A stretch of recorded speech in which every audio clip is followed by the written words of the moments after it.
Hello and welcome to my new video, how to draw a city using one-point perspective seen from above from a bird's eye point of view.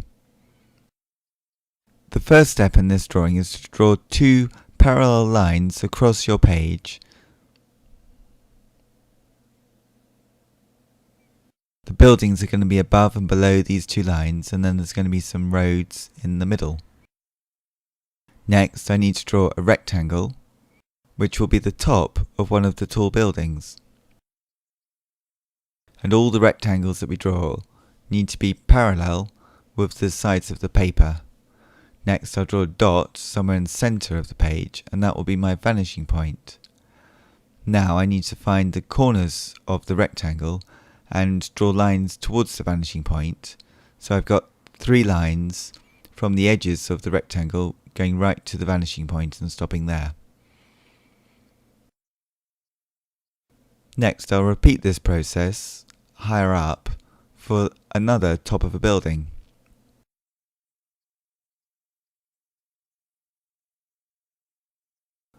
Again, I read the lines from the edge of this rectangle towards the vanishing point in the center of the page.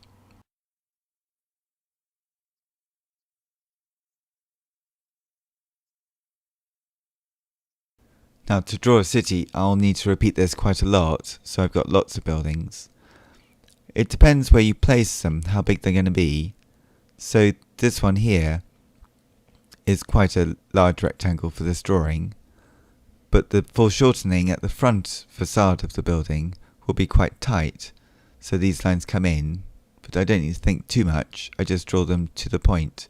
Then this line there won't really be there because it's parallel to the vanishing point.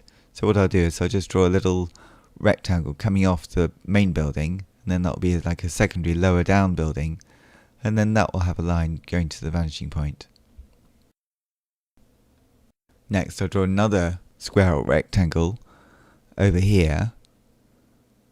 So it's quite important, I think, at this stage to make sure that they work just the way you want.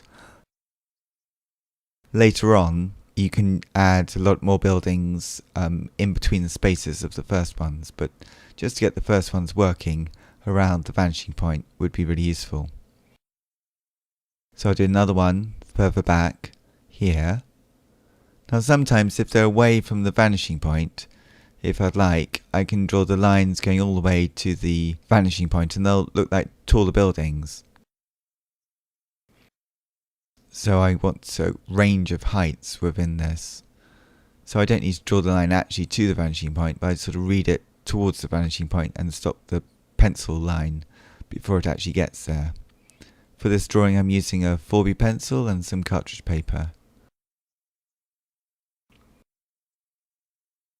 So now I think we're getting some illusion of looking down on some buildings. Next, I need to find the base of the buildings. Now these will be parallel to the top of the buildings, the top rectangle that we drew first. And you just read that line across. This is quite straightforward for the first buildings because they're on the, they stop at the two parallel lines that we drew at the beginning, and therefore the bases of these buildings will be coming off those two parallel lines. Now I use an eraser to rub out some of these lines going straight to the vanishing point, just so that we can see what we've got a little bit more, and so that they look a bit more like buildings rather than just lots of lines shooting away to the vanishing point. So I'll repeat the process, speed up the film a little bit now. So we've got another building here, it's going to be quite tall. I'll put in the base as we go along. I can read it to the vanishing point, but also I can read it off the other lines that I've already got in the drawing to make an estimate of where they'll go. And then down here I'll put another one, and this will be behind the earlier building that I've already drawn. So I'm going to stop the line about there, because otherwise there wouldn't be any space, the ground wouldn't be there. So you just need to look really and see what positioning makes sense for the building to stop. So they all stop and the ground is sort of flat, it doesn't vary too much. So I'll rub out the base of that one so you can see where it stops right now. I'll do a few more buildings over on this side and start to really build up a city now of lots and lots of different buildings.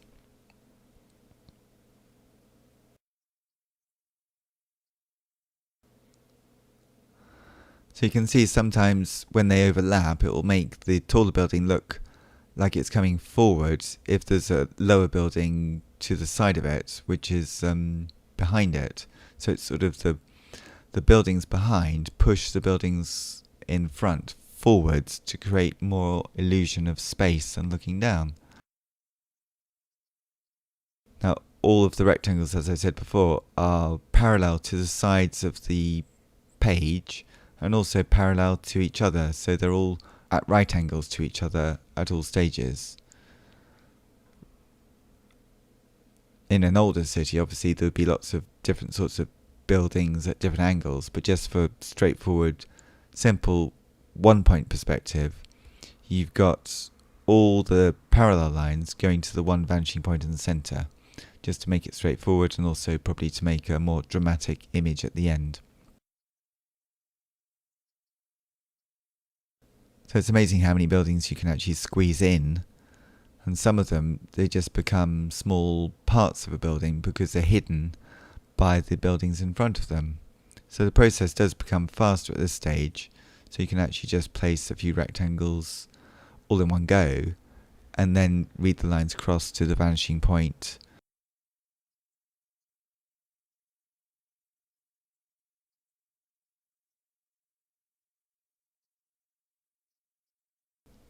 So it's probably quite a good idea to think about the scale of the buildings now. So I want to make these buildings look very large.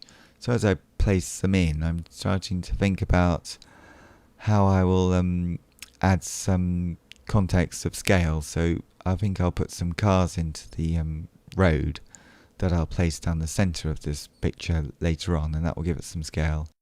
And also I'll be able to give it some scale by placing marks for the windows. But in the meantime, I just continue doing these buildings, getting a variety of different shapes and heights to fill the city up that I've got.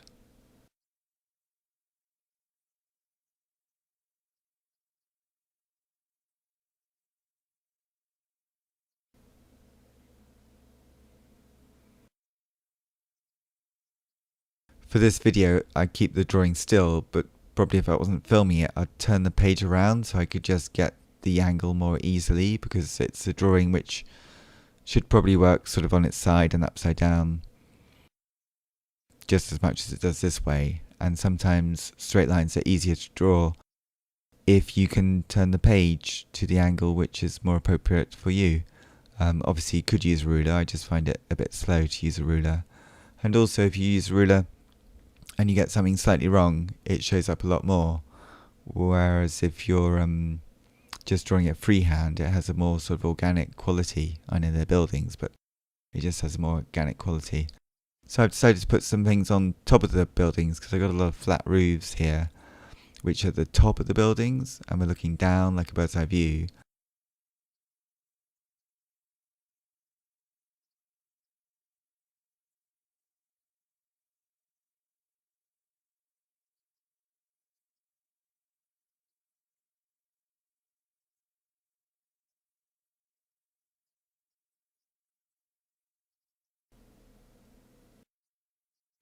So just jumping forward here a little bit, I've saved a bit of time and added all the edge buildings. Now I'm putting some of the floors of the buildings in, starting with the lines very close when they're near the vanishing point, and as they come towards the roof of the building, they become further away. And then I'll put some of the details on the top of the buildings. Doesn't really matter too much what they are, water storage or coolers or service things or swimming pools or whatever. But you can just add little things to them. Make some of the lines darker to give the more contrast to the picture, make it look a little bit more dramatic.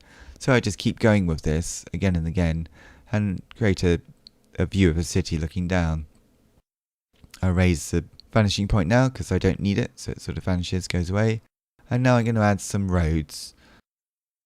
Now I've left a big gap with the original two parallel lines, so that's too big for one road. So I think I'm going to put a road system in, and they can go between the buildings. So I've rubbed out the two parallel lines, which were the first two lines that I drew, and now I'm just making up some road system. And these are all going to be at right angles to each other or curves, and all similar scale to whatever first width of road you do, so it's more readable. So there's no real perspective in the roads, it's a bit like just a normal map. But I think if I do this a little bit more, I might want to add not just vehicles, but add some tone to it, because the white center road system that I've got is quite bright and it's coming forward. So if I make it darker in a short while, that will create more depth to the picture. So just adding a few cars, maybe a traffic jam here or there.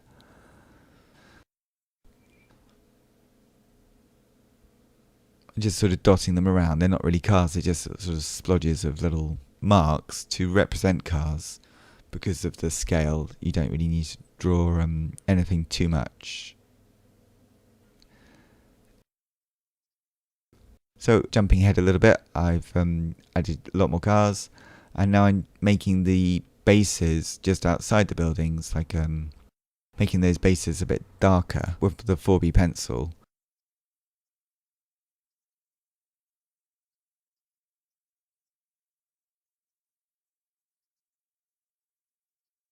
And then I've added some shading and darker areas to the road system so you can see which roads overlap the other roads. So basically I think that's it for this drawing. I hope you like this drawing and give it a thumbs up, and I hope you also find it useful for your own drawing. Please subscribe to my YouTube channel, Circle Line Art School, for many more art videos. Thank you for watching and see you next time.